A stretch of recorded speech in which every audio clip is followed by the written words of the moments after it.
Do you remember where you were on the afternoon of January 6, 2021? I remember where I was, climbing through the window of my then boyfriend's house. It was pouring down rain. He was at work. And I had two things that really sucked to have at the same time: COVID and bed bugs. I needed to isolate somewhere while my house was treated, but my boyfriend forgot to leave out a key. So in I went, through the window. I remember sitting down on his couch, exhausted and wet, and pulling up Twitter. And there I saw a stream of images of an angry mob storming the U.S. Capitol. Lawmakers were barricading themselves into their offices. It wasn't clear if all of them were safe. It was scary. It felt like maybe there wouldn't be a peaceful transition of power, like our democracy was going off the rails. And then I saw this image that made me stop and go, wait, what the? It was this one rioter. He was bare-chested. His face was covered in paint. He carried a spear. And on his head sat a fur and feather headdress with horns. He was among the first to break into the building and headed for the U.S. Senate chamber, where he sat in the presiding officer's chair that was vacated by Vice President Mike Pence and scribbled this note: "It's only a matter of time. Justice is coming." It was the QAnon shaman. I remember how much people talked about him the days after January 6th. People found him funny and strange, but also confusing. Why would a white guy storming the Capitol in an attempt to overthrow the 2020 election dress up like a Native American? The answer to that question actually explains how the whole thing happened in the first place. You're listening to First America, the true story of how the United States came to be, and how our current political moment is 250 years in the making. From Pushkin Industries and Critical Frequency, I'm your host, Rebecca Nagle. Gohin Dawadon, Jaleka Yetli Gainla, citizen of Cherokee Nation.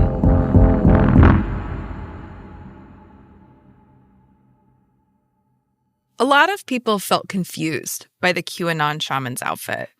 You know how I felt? Tired. Whether it's sports mascots or Coachella or Halloween, I see white people dress up like natives all the time. It's exhausting to see this racist caricature of your culture constantly reflected back to you. But it's also defeating that despite all the advocacy Native people have done, it keeps happening.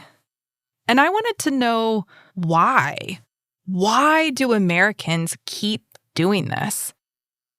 And so I went back in history to try and find where it all started.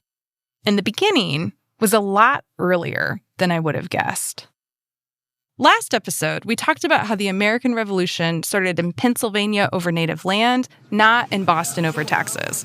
Well, for this episode, we are going to Boston. And we are covering the most famous event leading up to the Revolution, the Boston Tea Party.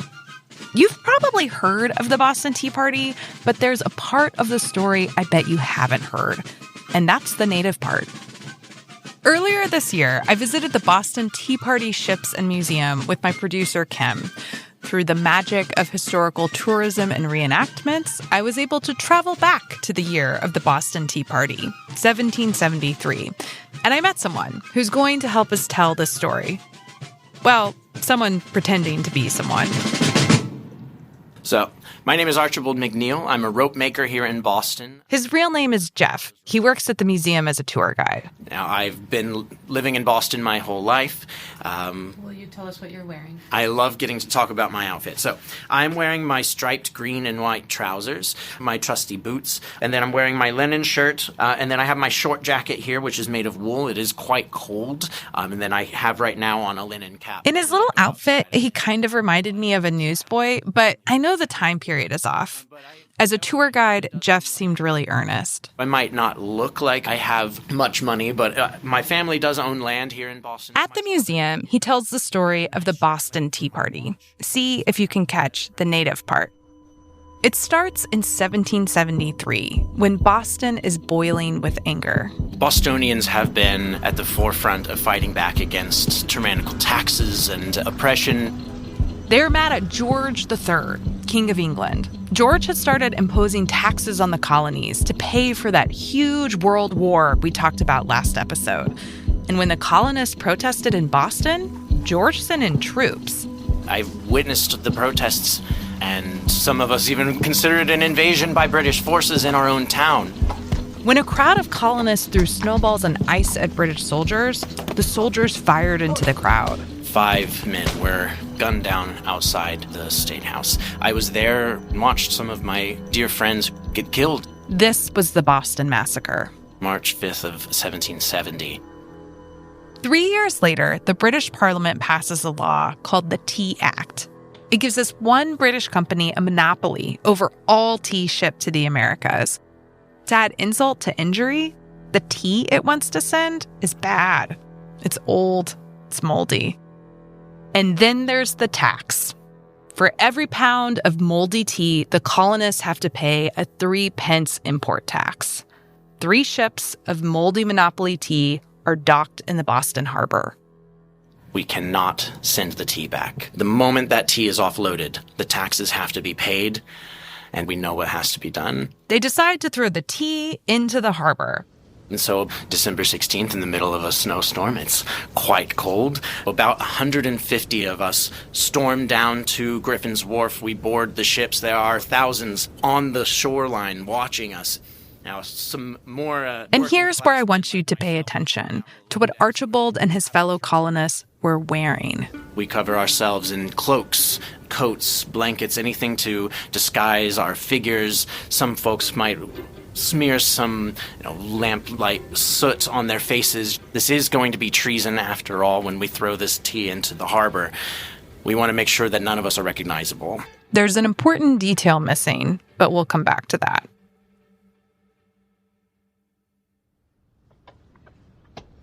The only thing you can really hear is the breaking of the chests and the splashing on the water.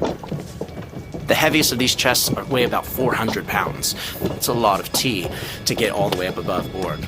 It's packed in so tightly, and so we're having to hit it and scrape it with our axes, boots, anything that we can to get it loose, and it takes us about 3.5 hours to destroy 92,616 pounds of tea. It's about 10,000 pounds of British sterling worth of tea, which I believe in your day is approximately $1.5 million worth of property damage. We had to cut our interview with Jeff, the actor, short because it was time for him to start another tour. Unfortunately, I do have to give my office back. Here, I should get a photo of you two. Okay. He's actually about to ring the bell. That's great. Thank you so much. Of course. I appreciate it. Yeah. As a tour guide, Archibald takes visitors through the museum, and it is an experience. I went on a replica ship, drank actual tea, paintings came to life and yelled at me. Parliament is the supreme constitutional authority of the empire. That part was a little Harry Potter-esque. On the tour, I was watching out for how the museum tells the native part of the Boston Tea Party. And it was there, sure. In the museum, there's a cartoon on the wall and a book in a glass case. Near the entrance, there's actually a big sign about it.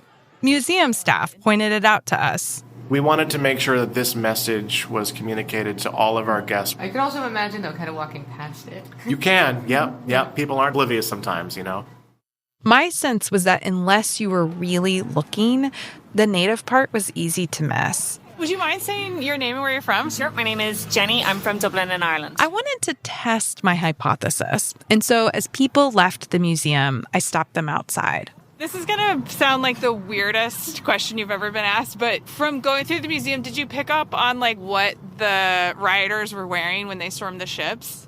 I think I have a picture in my head. What's the picture in your head? I don't know, leather boots and sort of loose pants, breeches and maybe loose shirts. Maybe I'm confusing it with Shakespeare, but waistcoats and hats. Mel Gibson in The Patriot is kind of my reference here. So at the actual Boston Tea Party, they dressed up like native people. Oh, I didn't know that at all. It's really interesting. I talked to about a dozen people as they left the museum. Homeschooled kids, tourists from Germany and Florida, and none of them picked up on the fact that the rioters were wearing Indian costumes. No. But I find it fascinating. Why in the world would 18th century colonial rioters dress up like Indians?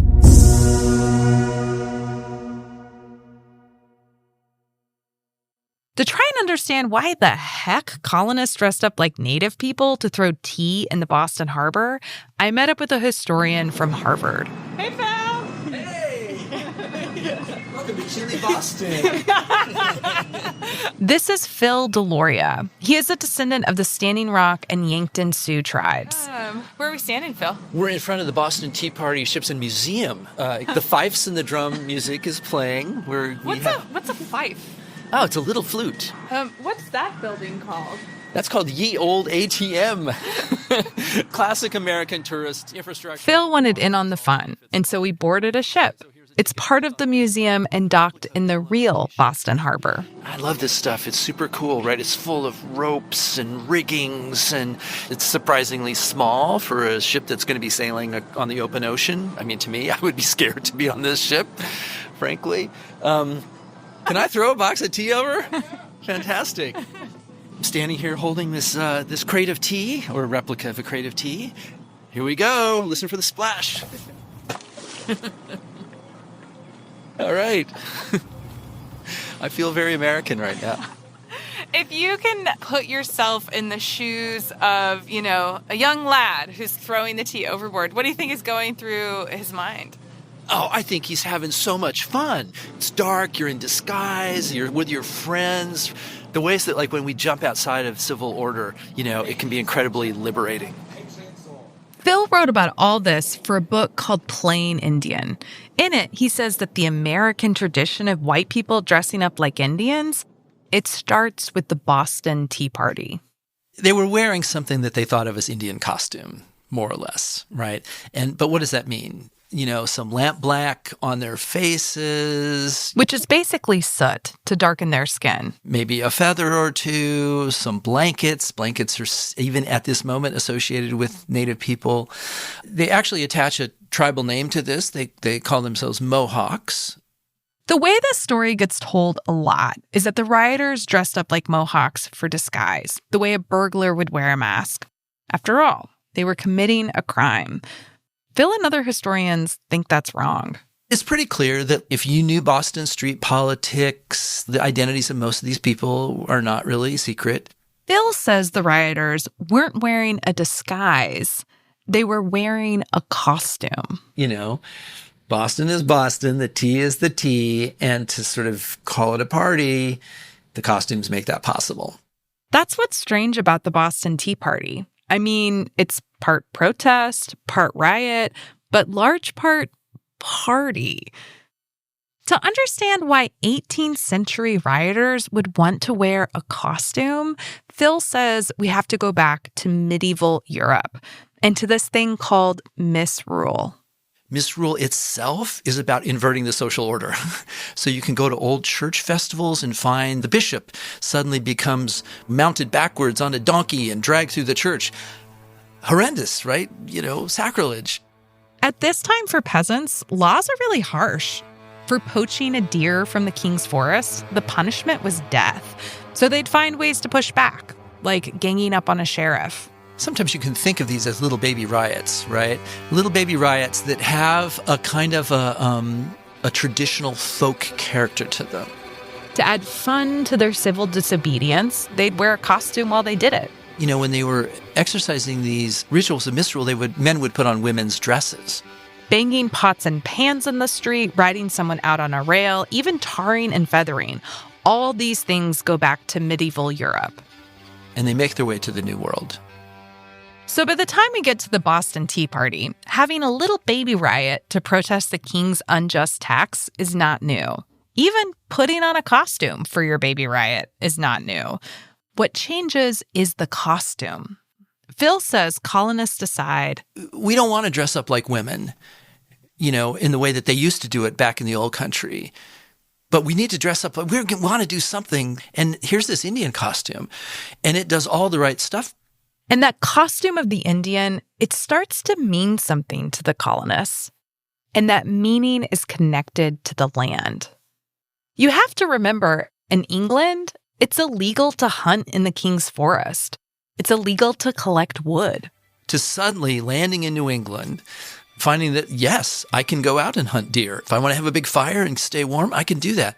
So North America, in this very practical, material way, becomes a land of freedom and opportunity. And Indian people, Native people, end up, I think, being kind of exemplars of that. It's like, well, what's the symbol of this freedom, right, that we're claiming for ourselves? It's those Native people. Were Native people seen as more free than Europeans at the time? Yes. If we're in Puritan New England, this is not a particularly free kind of society. So there's a lot of condemnation. You have to wear a scarlet A if you're an adult, right? I mean, so if you're looking out at Native people, you might actually be envious. You might actually be desirous of that kind of status. So freedom, this thing that is the cornerstone of American identity, when early Americans were trying to figure that freedom out, Indians represented it. And it wasn't just in costumes. The founding generation put the figure of a Native person in paintings, on political pamphlets, the figureheads of ships, on guns.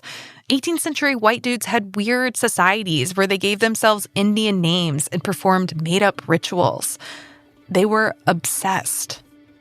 And one of the places this Indian symbol shows up is political cartoons. Phil brought one to show me. It's called the Female Combatants. In the cartoon, England is represented by the figure of a white woman. She's wearing this long flowing robe. The very ornate sort of hairstyle, and she's like literally holding out her fists as if she's boxing. Who is she boxing, of course, but the colonies in North America.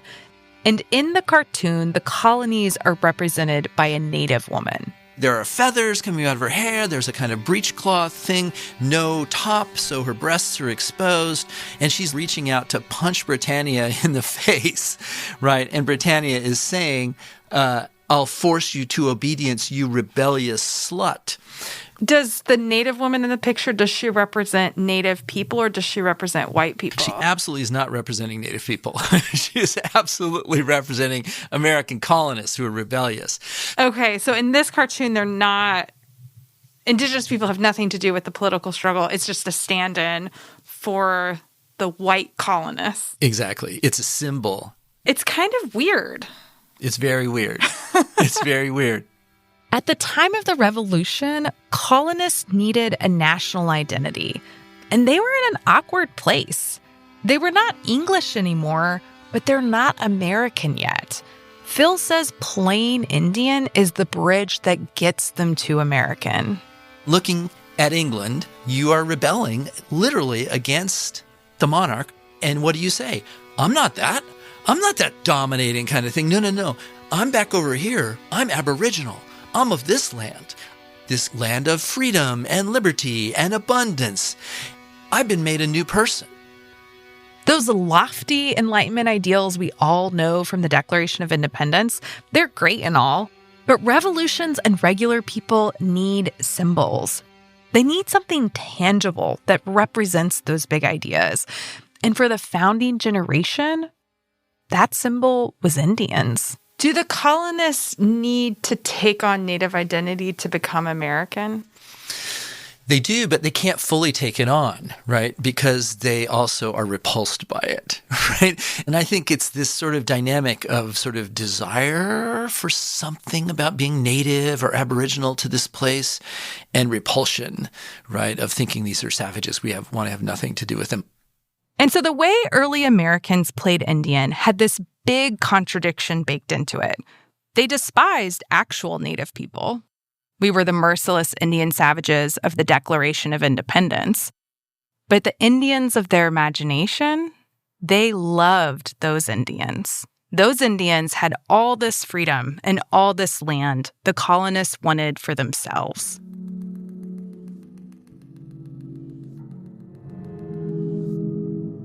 After Phil and I both took the tour of the Boston Tea Party ships and museum, I told him what I thought. To me, the museum feels like this metaphor of how Native history is talked about, where it's kind of hiding in plain sight. Like, if you know what to look for, you can find it. But also, if you're not looking for it, it's really easy to miss. Yeah, I think hiding in plain sight's a good way to think about it. I asked the museum's creative manager, Evan O'Brien, what he thinks about all this. Why don't they emphasize the Mohawk costume part more? Yeah, sure. So in all regards, we want to balance, we want to strive for balance in both areas. We want to be as authentic as possible. And the complexity with the Tea Party is, in order to be fully authentic, you cannot ignore the Indigenous disguises that were involved. You simply can't. However, we also want to be sensitive and not make any offense. History is complex. We can learn from it, but we also don't want to repeat the same mistakes. And so, do you guys think it would be racist, basically, to have white folks today dress up like natives in your programming? Yeah, I mean, we don't allow that. Yeah. We don't do that in any capacity. Evan has seen volunteers show up to their reenactments dressed in Native costume. When we first did it in 2012, there were a few gentlemen that showed up with fringe and all kinds of stuff. And we had to say, gentlemen, we'd love to have you involved, but you can't wear that. I understand why you don't want to just be like, all right, everybody, dress up, you know? Right. But do you think there's any risk then that folks who are coming through the experience sort of miss that fact? For me, learning about this time period, what's so clear is that, like, colonists knew about Native people. They were talking about Native people. We were omnipresent in their lives. But in the way that contemporary Americans tell that story, were absent. And so for me, it's like there's another layer of the conflict, which is how do we make sure that the Native part of the story isn't missed? Yeah, that's absolutely fair. And what's difficult about these sorts of stuff, especially in society today, is we tend to fixate on the stuff that stir up the most emotional reaction, right? The stuff that's dividing us and making people angry with each other, and don't want to water down the content and the history. But what we also don't want to do is make those sorts of things the focal point. I really sympathize with Evan. I think he's kind of stuck between a rock and a hard place. And I don't think the museum is the only one that doesn't know how to talk about this history. But that history that we don't know how to talk about, it explains so much of what is happening today. The QAnon shaman and the rest of the mob on January 6th, their version of America and what it stands for is unrecognizable to many of us. But you know who I think would recognize it?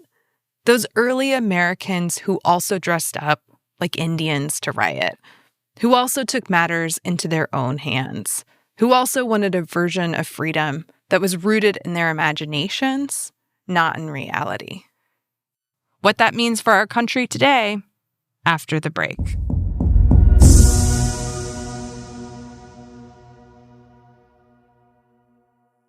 In my 20s, I lived in Baltimore, and I was often the only Native person in the room. I felt this responsibility to advocate for Native people, but at the same time, I would feel like I wasn't Native enough or not Native in the right way. I'm mixed. I look white. That comes with a lot of privilege. And also, I'm Native because I'm a citizen of my tribe. But for a lot of non-Native people, that wasn't enough. Once, there was a group email where colleagues debated whether or not I was Native based on my physical appearance. I wish I hadn't internalized all that, but part of me did. I was young and still figuring out who I was. And then I would see those same people drawn to this cartoon version of being Native, like they would burn sage to kill bad vibes or have a dream catcher hanging from their rearview mirror. Baltimore was close enough to D.C. that I was surrounded by merchandise for the Washington Arskins. I'm not going to say the slur. I remember one time a colleague gave me a ride home. This was someone who I respected a lot. I got in her car and looked down. The floor mats were the Arskins logo. Where I was supposed to place my dirty shoes was on a cartoon of a Native person's face. I didn't say anything. I just felt really alone. But I started to wonder if those two things were related. How people loved the cartoon version of natives, but not me. I asked Phil Deloria about this back in Boston, and Phil, being a professor, answered me with a story. This story starts in the early 1900s, but it explains this fascination Americans have with Native characters today. Back then, the adults were worried about the youth. They were so worried that urbanization and modern technology was just taking American youth and making them effeminate and non-masculine. There's a crisis around adolescence, which is a term that gets invented around this moment. This guy, G. Stanley Hall, says, look, the course of development of the individual human being echoes the course of social development of societies and civilizations. And so the child has to pass through the savage state before they move on to something a little more civilized. And so people created summer camps where white kids could spend time pretending to be Native. The idea is get all of these kids out of the city, get them into the woods, teach them how to shoot a bow and arrow, how to paddle a canoe. What kinds of names would the kids go by? Flying Cloud, Rolling Hawk, and, things like that. And at camp, what would the kids be wearing? We can just sort of look at this. Phil pulled out a photo from his book. Well, here's one where they're in blankets, they're in headdresses, they're holding arrows, they've got buffalo horn headdresses, a lot of feathers. Here's a kid with a drum, a lot of blankets, a lot of no shirts. Early Americans played Indian as a way to say, we're not British, we're American. 100 years later, Americans know they're not British, but they're still playing Indian. Why? What is it that they're looking for? I think they're looking for a kind of authenticity, right, in the face of the modern. So it's like we've become a more secular society, but Indians have this spirituality thing going. Like they're in touch with the universe, right? We have to live in cities, but they got to live out in the woods, in the wild, So at every turn, at every step, Indians represent this new authentic way of being. And so Americans are still searching for who they are when they play Indian. But now it fills a different void. It's the void created by an industrialized, modern, alienating world.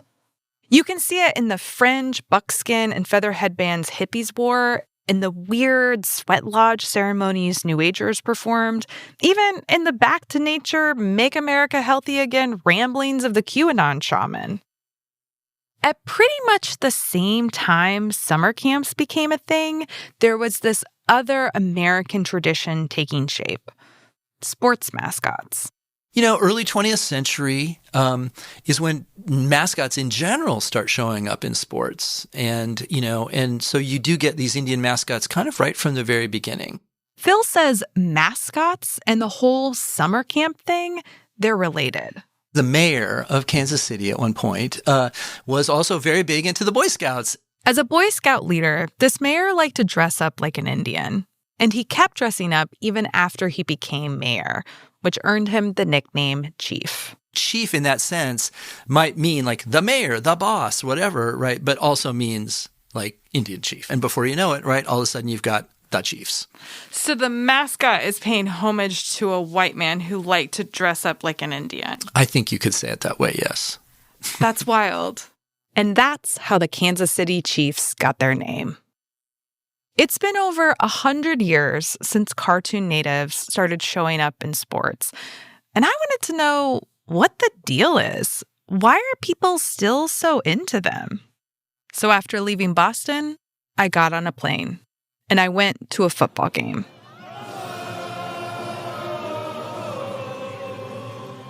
In Kansas City, I found a stadium full of Chiefs fans singing the Tomahawk Chop. I'm going to warn you, it was a lot.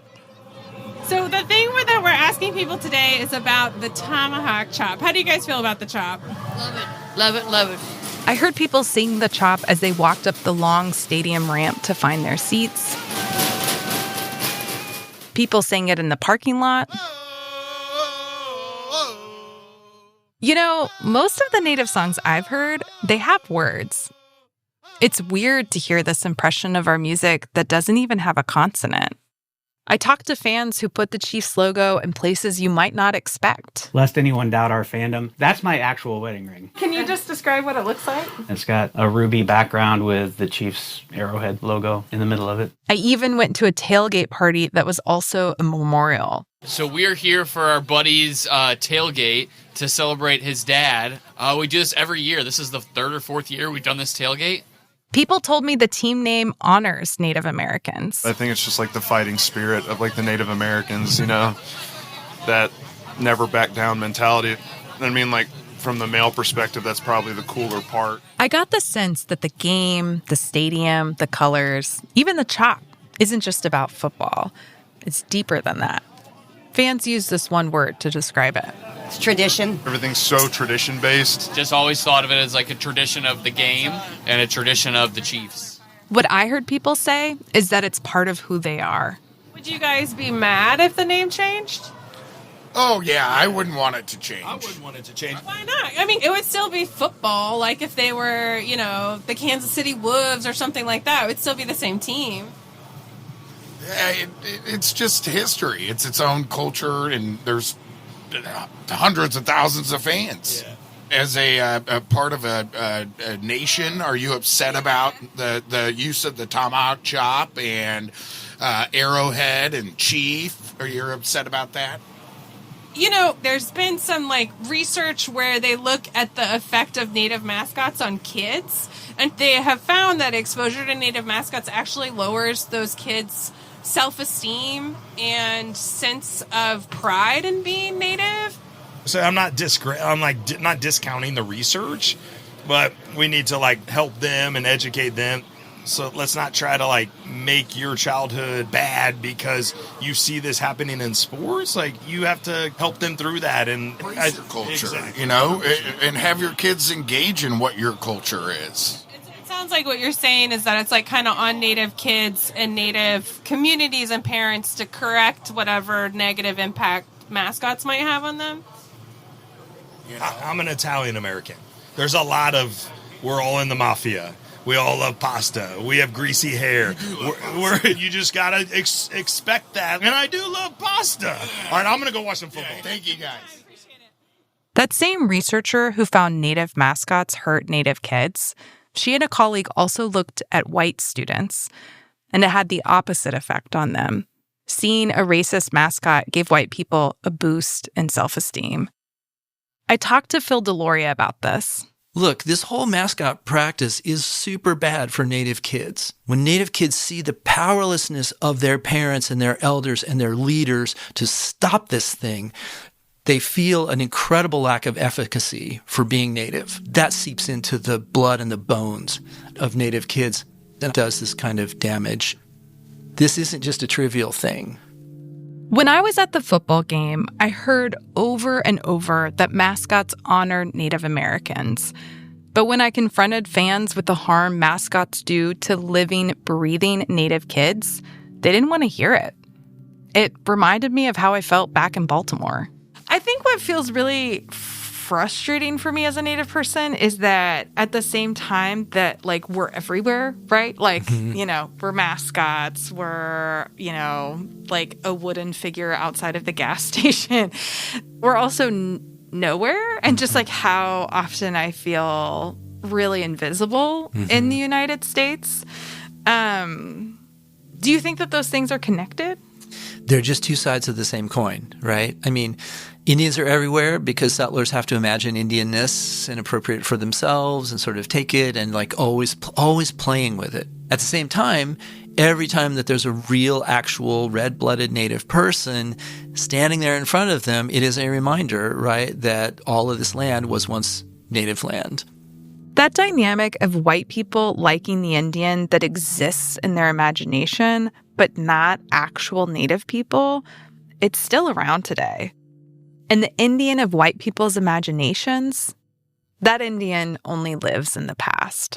That Indian is the pure Indian, the authentic Indian, the Indian of desire. And if you could just get access to that Indian who you've been trying to destroy for the longest time, then you could learn something.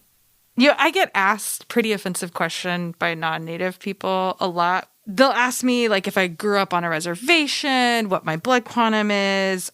It's this weird thing where people who don't actually know what any of that means are trying to, like, measure if I'm authentically Native enough. And this thing clicked for me while I was reading your book that what they're testing me against is this sort of imagined Native person that actually doesn't exist.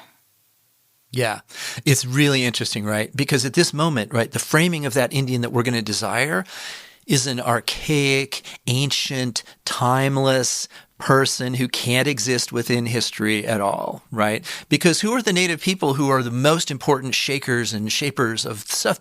They're traveling the world, they're global citizens, they're all wearing suits, they're buying cars and refrigerators and sewing machines, right? They are people living in history.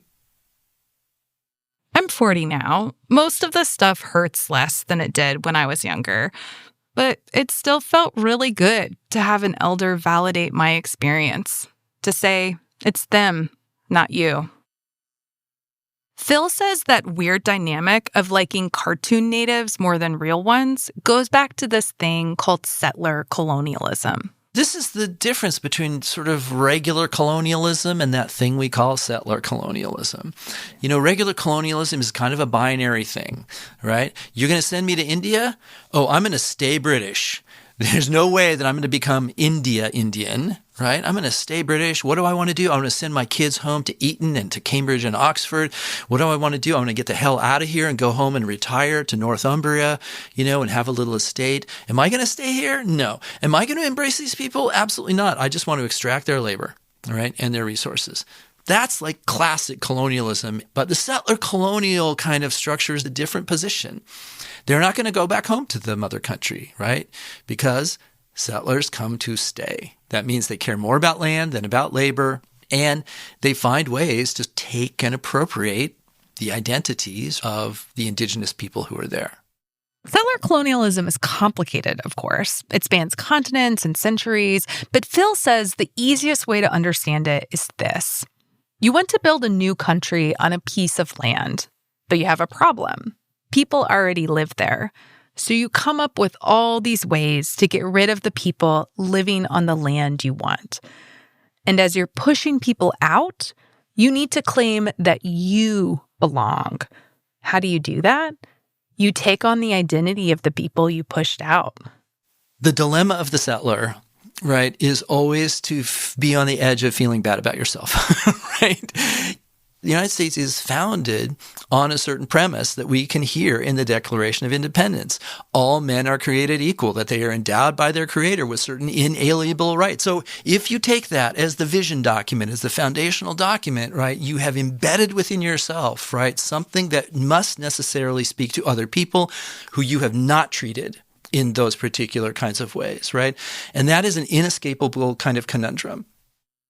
And that inescapable conundrum, it left us in an awkward place. Where, not unlike early Americans, Americans today are struggling with who we are.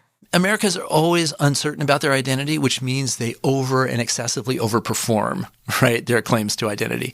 I think the sort of inclination to do performative Americanness, which always feels overwrought and overstrained, you know, the renaming of French fries, freedom fries, I mean, that kind of thing that we do all the time, you know, a confident country doesn't do that. France doesn't do that because the French know who they are. We can see this in this moment right now around certain forms of white nationalism, right, which are claiming a certain set of things, but which have an air of desperation about them because of the uncertainty of what it actually means. What is American identity? I think part of my sense of it is American identity is unfixed, unfinished. When I learned how early Americans built a national identity, it kind of reminded me of January 6th. And actually, it helped me understand it in a new way. I mean, some of the parallels are obvious, dressing up like Indians to riot. But I found something deeper than that. Something so deep in the character of America. It's below the surface, almost subconscious. At first, for me, what I didn't understand about January 6th was how the rioters could claim they were defending American democracy while also tearing it down. They denied the results of a democratic election. They stormed the Capitol building. Once inside, they broke stuff. I mean, they basically went to the seat of our government and trashed it. But after I learned all this history, I realized our founding fathers did the same thing. Our founders built a national identity on playing Indian at the same time our government was rounding up and killing actual Native people. We built our national identity on the thing we were trying to destroy. It's the type of thing a serial killer would do in a horror movie. Kill someone, move into their house, and then pretend to be them. Today, it feels like we're experiencing these big ruptures in our national identity and what it means to be American. Like it's falling apart or breaking in two. And I think there's this natural impulse to try and find where things got off track. But it's always been this way. Just imagine someone did kill a family, move into their house, pretend to be them. Wouldn't you expect that person to lose their mind? To one day snap? Of course, American identity is broken. We all live in that house. What happens when you put Native people back into the founding story of America? In terms of the fight in the U.S. over are we a democracy? It's even a harder question, I think. Do I have a position on it? Next time on First America. If you like what you're hearing, please leave a review. It's one of the best ways to help listeners find this show. You can also support First America by subscribing or sharing episodes with your friends. First America was made possible by the generous support of the Henry Luce Foundation and the NYU Yale American Indian Sovereignty Project. Additional support came from Indian Collective, First Nations Development Institute, Yahaviatam of San Manuel Nation, Borealis Philanthropy, and Black Liberation Indigenous Sovereignty Collective. Our fiscal sponsor is Red Media. I dreamed this project into the world in collaboration with an amazing group of Indigenous scholars, including Maggie Blackhawk, Fond du Lac Ojibwe, Ned Blackhawk, citizen of the Timok tribe of Western Shoshone, Phil Deloria, descendant of the Standing Rock and Yankton Sioux tribes, and Nick Estes, citizen of the Lower Brule Sioux tribe. I, Rebecca Nagle, citizen of Cherokee Nation, also reported, wrote, hosted, and executive produced the show. First America is produced by Critical Frequency and distributed by Pushkin Industries. Our managing producer is Amy Westervelt. Senior producer and sound designer is Brendan Baker. Our story editor is Audrey Quinn.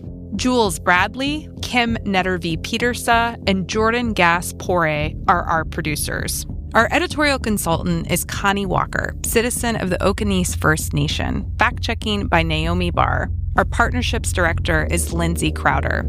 Our development consultant is Jenny Lawton. Our theme song is by Raven Chacon, who is Danae. Scoring by Laura Ortman, citizen of the White Mountain Apache Tribe, and Raven Chacon. Artwork by Kelly Gonzalez, citizen of Cherokee Nation. The team at Pushkin is Greta Cohn, CEO, Eric Sandler, Chief Strategy Officer, Grace Ross, VP of Business Development, Morgan Ratner, Director of Marketing, Owen Miller, Content Delivery Associate, Kira Posey, Creative Partnerships Manager, Jordan McMillan, Social Media Manager, Brian Strabinick, Senior Analytics Manager, and Jake Flanagan, Production Counsel.